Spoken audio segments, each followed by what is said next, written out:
Biodiversity. Have you heard before about biodiversity? Pernahkah anda mendengar tentang biodiversity? Apakah itu biodiversity? Cuba recall balik memori anda. Kali terakhir anda belajar tentang biodiversity. Agak-agak bila?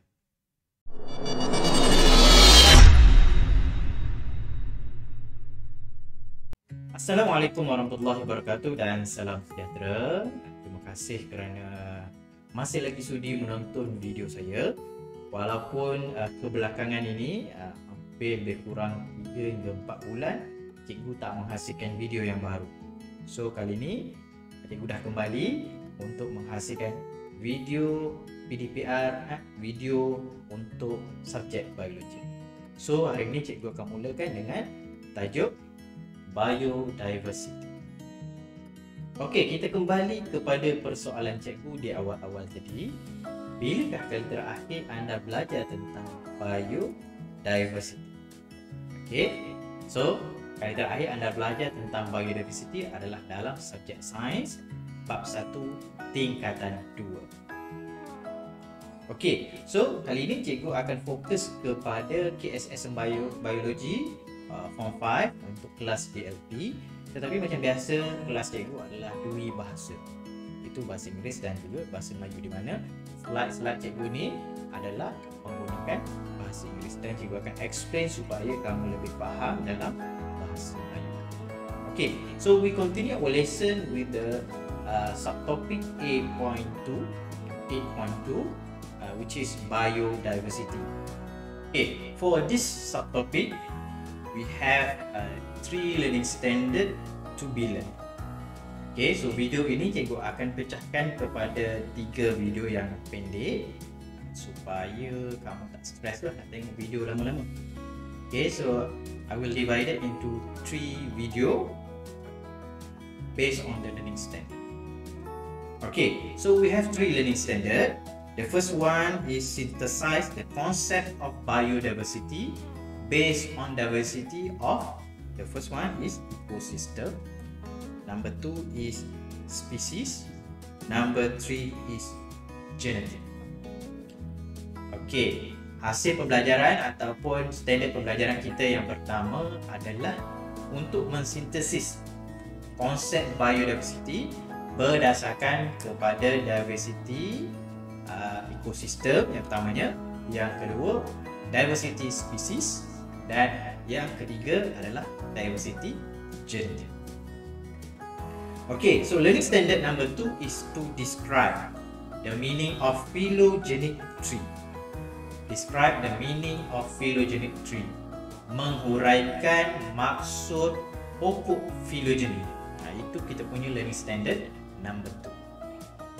And then our learning standard number 3 is justify the importance of biodiversity on the environment and humans. Menjustifikasikan ataupun menilai kepentingan biodiversity terhadap persekitaran dan juga manusia. So kita ada 3 objektif ataupun tujuan utama kita belajar tentang subtopik 8.2 diversity. So we go for the first learning standard. It's about the concept of biodiversity. Okay, so the concept of biodiversity can be divided into 3 types or 3 stages. Dibahagikan kepada 3 konsep biodiversity ini. Di dalam tingkatan 2 kamu belajar diversity itu secara keseluruhan. Tapi bagaimana diversity itu dicapai melalui 3 peringkat. Okay, the first one is genetic diversity. Number 2 is species diversity, and number 3 is ecosystem diversity.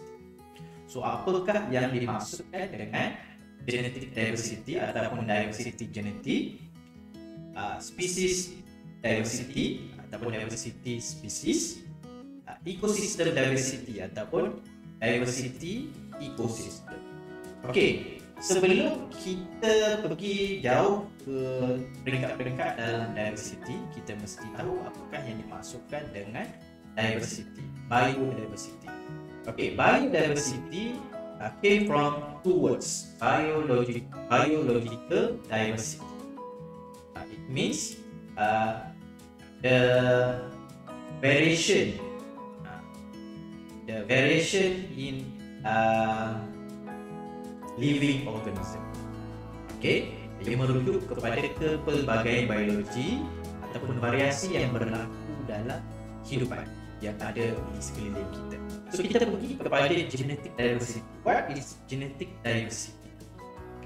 Okay, genetic diversity is the gene variation of an individual within a population and the gene variation between different population of the same species.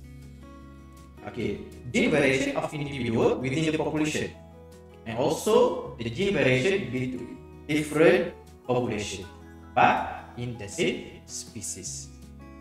Okay, diversity genetik ini merujuk kepada variasi gen yang ada pada seseorang individu di dalam satu populasi dan juga variasi gen bagi populasi yang berbeza di dalam spesies yang sama. Contohnya variasi gen dalam satu keluarga. Okay, so sesama adik-beradik, sesama ibu dan anak, ayah dan anak, itu dipanggil sebagai gene variation. Dan juga antara different population. Okay, contohnya antara keluarga A dengan keluarga B. So, ianya adalah genetic diversity. Sebab apa? Sebab dia spesies yang sama, sama-sama manusia, tetapi kelompok ataupun populasi yang berbeza. Okay, differences in genes are due to individual isolation and adaptation to different environment. So, perbezaan yang berlaku di dalam gen sesuatu individu itu disebabkan oleh pengasingan individu tersebut dan juga adaptasi dia terhadap persekitaran yang berbeza. So that's why no two individuals of the same species are identical. Disebabkan oleh adaptation tadi, dia hidup secara berasingan dan dia beradaptasi dengan persekitaran yang berbeza, maka takkan ada dua individu daripada spesies yang sama yang sebiji, identical, yang sama rupa dia, walaupun dia adalah kembar sebiras. Okay, sebab masing-masing mempunyai environment yang berbeza, cara pemakanan, cara hidup, gaya hidup yang aktif, okay, persekitaran dia yang berbeza. Okay, jadi ianya memberikan satu result yang berbeza. For example, the huge variety in gene combination allows for genetic variation in plants such as paddy and durian. There are many varieties of cultivated rice and durian all over the world. Okay, so sebagai contoh, ada banyak variety gene combination, gabungan ataupun kombinasi gene yang menyebabkan berlakunya variasi genetik. Okay, variasi genetik terhadap tumbuhan. Sebagai contoh, pokok padi. Okay, so kat sini kita boleh lihat contohnya beras, ada macam-macam jenis beras. Ada basmati rice, sticky rice, and also brown rice. Ada juga macam-macam beras. Kalau basmati pun kita pergi kat pasar raya, ada macam-macam jenis basmati. Jadi itu adalah variety yang menunjukkan bahawa berlaku genetic variation and then equal to the genetic diversity. Okay, dan sekarang ni musim durian. So kalau kita tengok durian pun ada macam-macam jenis. Okay, ada musangking, ada udang merah, ada bunga Tuhan, apa lagi macam-macam jenis durian. So itu menunjukkan bahawa walaupun dia adalah durian, spesies durian, tetapi wujudnya variasi antaranya disebabkan oleh environment dan juga berlakunya genetic variation. So the second stage of biodiversity is species diversity. Okay, diversity species, variasi yang berlaku di dalam species. Okay, so what is species diversity? Species diversity is the variation and variability of organism on Earth. Okay, kepelbagaian ataupun variasi yang ada pada semua organisma yang hidup di muka bumi. Okay, so the species diversity includes the total number of species in a community. Dia merujuk kepada bilangan spesies yang ada dalam komuniti. Itu merujuk kepada species richness, kekayaan spesies. Maksudnya ada banyak sangat spesies dalam satu community. Okay, and then the species contribution in a community, which is species evenness. Jadi taburan spesies tersebut di dalam community yang sangat meluas. Maksudnya kita pergi mana-mana boleh jumpa spesies tersebut. Okay, for example, the example of species diversity, tropical rainforest. Okay, so in tropical rainforest have large number of species diversities. There are more than 5 to 10 million insect species, while there can be more than 2 million species of flowering plant.